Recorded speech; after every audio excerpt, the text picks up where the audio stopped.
her child, not to put my, when I changed my birth certificate, don't put her name. So, as hurtful as that was, um,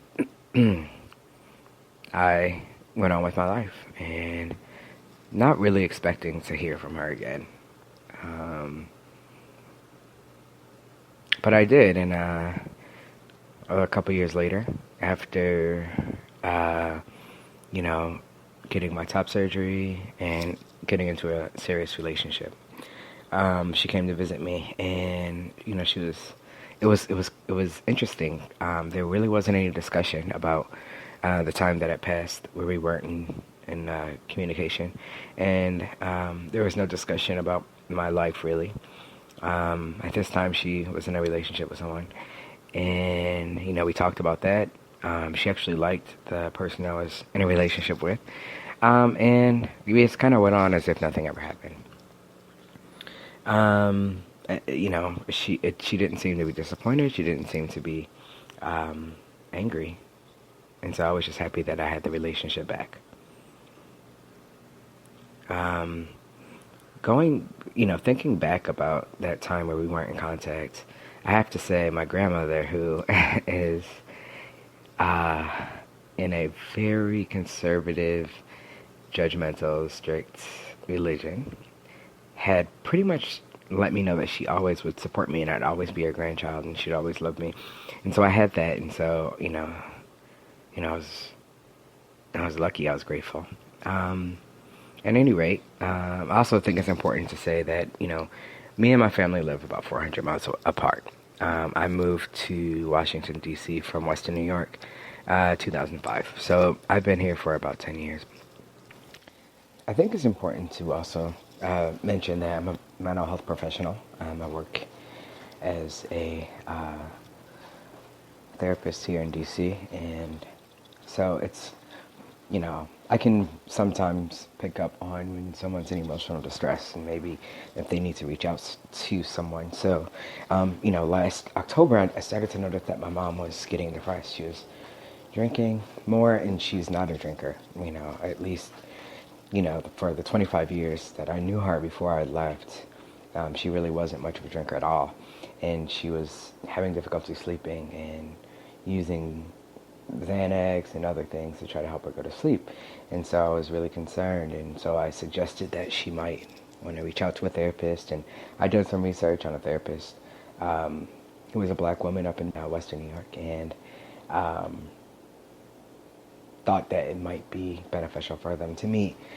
She declined that offer and, stated that she was okay. And this was a point of kind of a lot of tumult. Her dog was sick and actually died. She was in a relationship that she was in the process of ending. And she was dealing with this specific trauma. So it was, a time for her to really get some support. But she didn't think she needed it. So anyway, she was invited down to spend time with me and my partner and some friends over the Christmas holiday, and I thought it would be nice because it would be a break from her day-to-day life, and I would get to see her. And she got along with my partner and some of my friends that she had met previously, many of whom were closer to her age than mine. And so, we planned for this really great Christmas, and it was the first Christmas really that she's ever actually, celebrated. But there was a turn of events that really changed the course of our relationship for the worst. I noticed when she got to my house after catching the MARC train, she was extremely anxious, extremely nervous. She was shaking. She mentioned that it was scary getting from BWI Airport down to my house.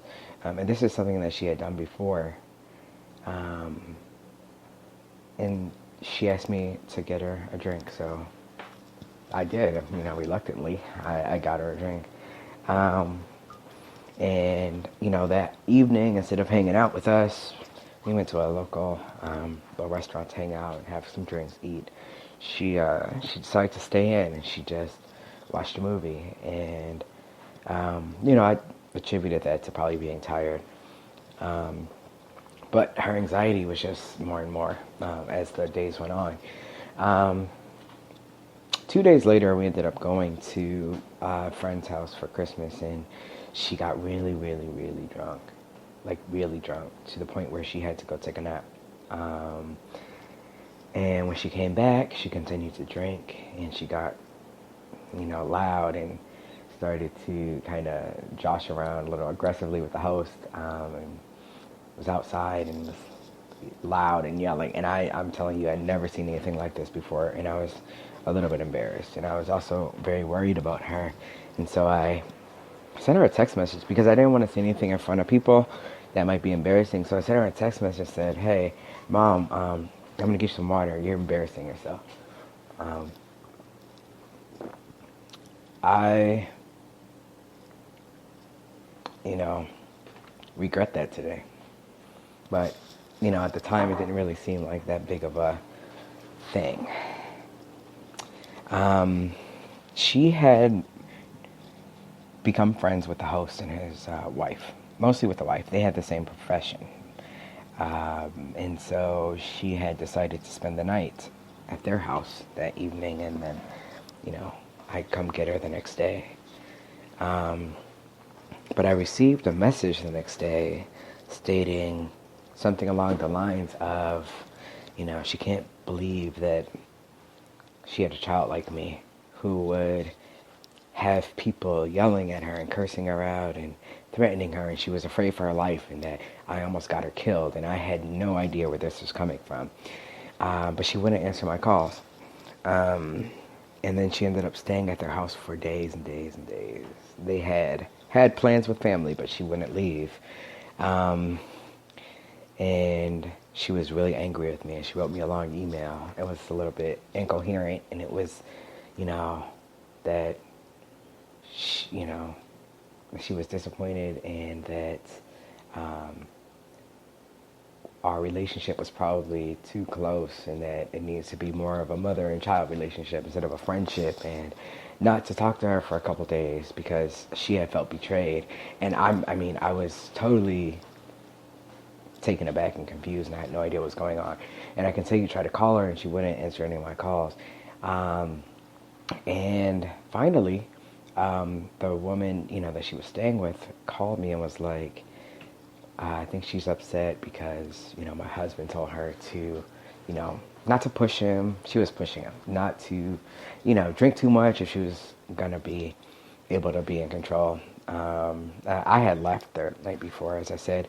And so I figured, okay, maybe she's drunk, and maybe I don't understand. But she came back, and she was staying upstairs at my neighbor's / friend's apartment from where me and my partner were staying.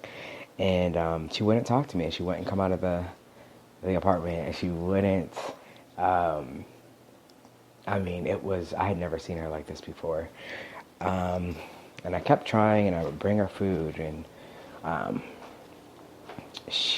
when she finally let me in, she was pacing, and her eyes looked kind of wild, and she was talking about how she thought that they were going to kill her, and that she, the people she was staying with, my friends, and that she was over there cooking, and that she was doing everything so that they wouldn't kill her. And I was confused. I was trying to figure out what she meant, and didn't she know she could always come back over to our place if she was that scared? And she was talking, it was incoherent. She was talking about, being afraid for her life and having to defend, and how she would kill someone just to make a point, and all these things. And she's never been this type of person.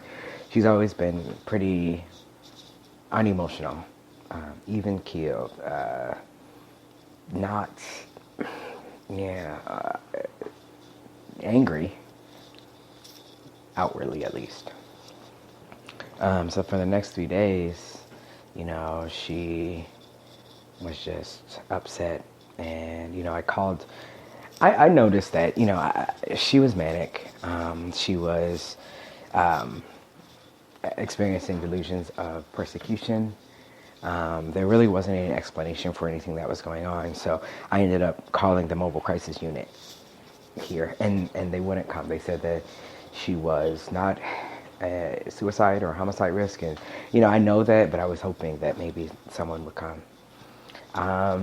She ended up flying back home, and her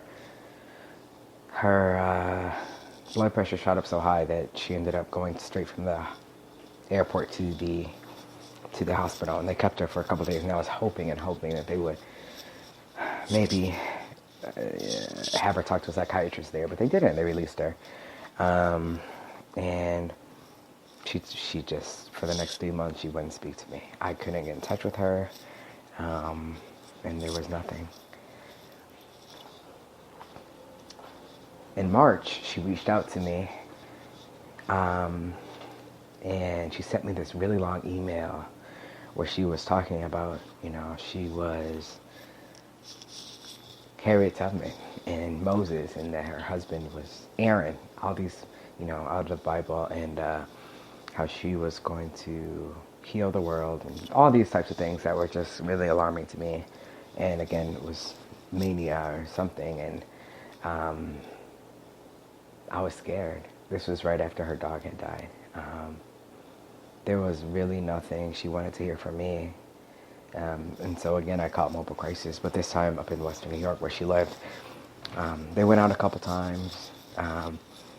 Took them a couple times to take her to the hospital, and she stayed there for three weeks about. Over those 3 weeks, it was a rough go. They tried different types of medications to see what's going to work. And they got her stabilized. I mean, she was on a medication where she was stable, and she reached out to me and told me that she was doing better, and I was hopeful. But when they let her out, she stopped taking her medicine.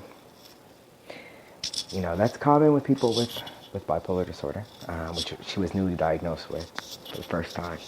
But I was still hopeful that she'd come out of the episode. But it just actually got worse. I started to get text messages and phone calls and emails with really, really mean and horrible comments like, I hope you die, you're not a man just because of what you've done, I hate you, things that you never want to hear from your mother. And I don't know what to do. I would call, I would say, hey, do you want to talk? I don't know what's going on, let's talk. Are you seeing a therapist? And this is all met with resistance and, anger. Then I received a summons to go to court. It was for a restraining order. Basically, she tried to take me to court saying that I was trying to get her locked up. The case was dropped by the courts. There was no merit to it, but still, it's your mom just tried to take you to court.